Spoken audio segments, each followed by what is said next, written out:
continuamos con nuestro programa Orando con Jesús de Nazaret.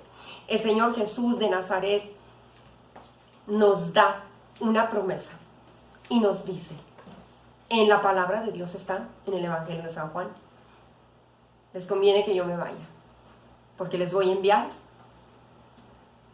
al Espíritu Santo. Y lo hemos dicho en los otros programas, el Señor Jesús nos envía uno igualito a Él. El Espíritu Santo, es el tiempo del Espíritu Santo. Usted tiene que aprovechar este tiempo para orar. Usted y yo también. Tenemos que aprovechar este tiempo, porque todo es posible para el que cree, dice la Escritura. ¿Y a quién le vamos a creer? Sino al Espíritu Santo, a la palabra de Dios, a Dios. Pero las fuerzas fallan y queremos buscar seguridades donde no están. Porque el malo siempre va a luchar porque nosotros no vayamos a la palabra y nos apropiemos de la palabra. Y estemos en el ambiente de la palabra de Dios, en la atmósfera de la palabra de Dios. Le costamos la sangre de Cristo a nuestro Padre Dios. La sangre de su Hijo único. Hebreos 12:5 dice que Jesús de Nazaret vivió esa prueba. No fue un cuento, fue una realidad. El Señor Jesús da su vida por nosotros en la cruz del Calvario. ¿Quiénes somos nosotros para no pasar una prueba? ¿Quién soy yo para no vivir una gripa? ¿Quién soy yo para que las cosas no salgan como yo quiero? Si Jesús de Nazaret muere en la cruz del Calvario, pero resucita, pero da su vida por nosotros, y le duelen los clavos y le duele todo lo que sufrió, y el Señor sigue esperándonos, y por el poder del Espíritu Santo sigue dándonos la oportunidad de ir a la palabra y de que nuestra vida tenga la conversión, que vivamos distinto, perdonando y amando. Claro que nos cuesta aceptar las situaciones que se presentan, sobre todo llevarnos bien en la familia, sobre todo. Pero hay que ir a la cruz del Calvario, y ahí en la cruz del Calvario se realizan los milagros, los prodigios. Usted y yo tenemos que ir a la cruz del Calvario. En la cruz del Calvario nuestra historia cambió. Un hombre nos miró con todo su amor.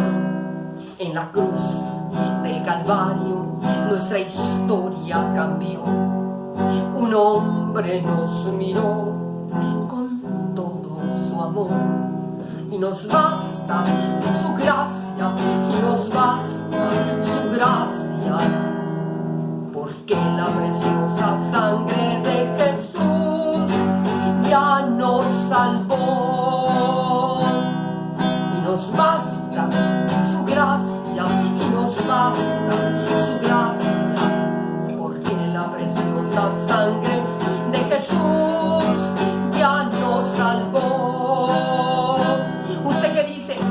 Que Dios le abandonó, y que en un momento dado yo también pude haber dicho, no crea que usted que me escucha nada más, pero hoy Dios nos recuerda que toda la sangre de su Hijo fue derramada en el Calvario, en la cruz del Calvario, para que usted y yo tengamos esperanza, tengamos fe y esperemos, porque Dios cumple.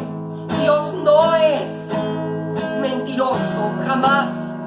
El único mentiroso es el diablo, y Cristo ya lo venció en la cruz del Calvario. Así es que la depresión y la angustia y la desolación y el desaliento que usted y yo podamos tener en la vida, hay que llevarlo a la cruz del Calvario. Usted no puede vivir una vida superficial, por eso le está dando mucho problema y mucho trabajo perseverar en la cruz del Calvario.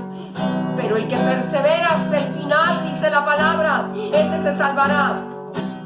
Porque usted y yo estamos preocupados a veces por las cosas de aquí, es decir, de esta vida. Yo no digo que no hay que darle importancia, pero esta vida es pasajera. Usted y yo perseverando en la cruz del Calvario, construimos eternidad. Jesús fue a la cruz del Calvario y nos basta su gracia, y nos basta su gracia, porque la preciosa sangre de Jesús ya nos salvó. Lo que usted está viviendo y lo que yo estoy viviendo va a pasar. Va a pasar. La palabra de Dios dice que pasa, que todo va a pasar. Lo único que se va a quedar es la palabra. El cielo y la tierra pasarán, pero mi palabra no va a pasar. Lo que usted está viviendo va a pasar. Eso no es permanente, va a pasar. Nada es permanente, nada es definitivo, lo dice un autor. Pero la palabra de Dios dice que el cielo y la tierra pasarán, pero su palabra no va a pasar. Usted y yo tenemos que anclarnos en la palabra de Dios. Usted a lo mejor vive una vida muy superficial, por eso le está dando trabajo creer en la palabra de Dios. Reciba de parte de Dios una unción nueva que lo libera de las ataduras, de las cadenas que usted y yo podemos tener en este momento, en esta vida, con personas, con situaciones, con hechos, con acontecimientos, con ídolos, con alguna situación que usted cree que se está hundiendo. Puede ser una cuenta impagable, puede ser muchas cuentas, pueden ser tarjetas de crédito, pueden ser situaciones que usted no tenía previstas, préstamos que pagar. ¿Qué le puedo decir yo? Puede ser un diagnóstico.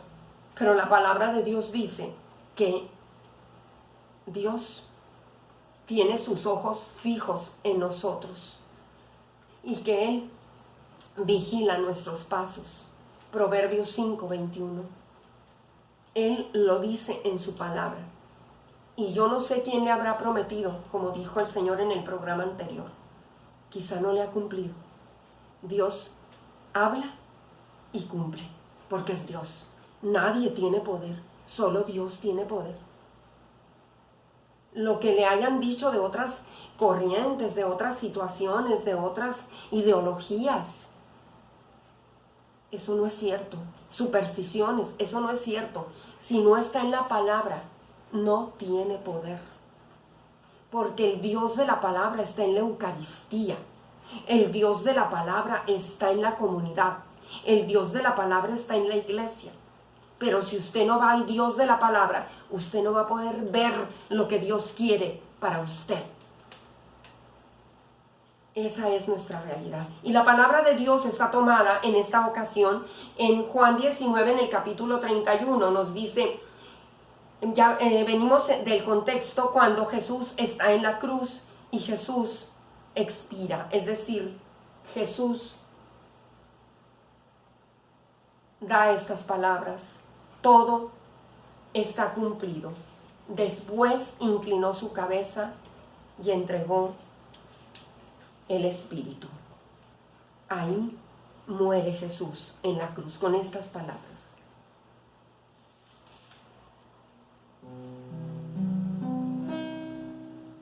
En la cruz del Calvario, nuestra historia cambió. En ese momento cambia la historia. En ese momento su problema tiene solución. En ese momento la enfermedad es vencida. En ese momento la ira, el odio, el enojo, el coraje, las emociones, las injusticias son vencidas. La violencia son vencidas. Hay que ir a la cruz del Calvario, hay que ir a la palabra. Y nos basta su gracia, y nos basta su gracia. Dígale conmigo: Jesús, Hijo de David, ten compasión de mí. Porque la preciosa sangre de Jesús ya nos salvó. Y nos basta su gracia, y nos basta su gracia. Fíjese bien lo que dice: nos basta su gracia. No es que a usted le baste creer en los fetiches, en la idolatría, es decir, hacer ídolos, personas que usted tiene en un altar. Eso no puede ser. Le basta la sangre de Cristo, porque la preciosa sangre de Jesús ya nos salvó. Usted vive para construir eternidad. Gloria a Dios por todo, aleluya.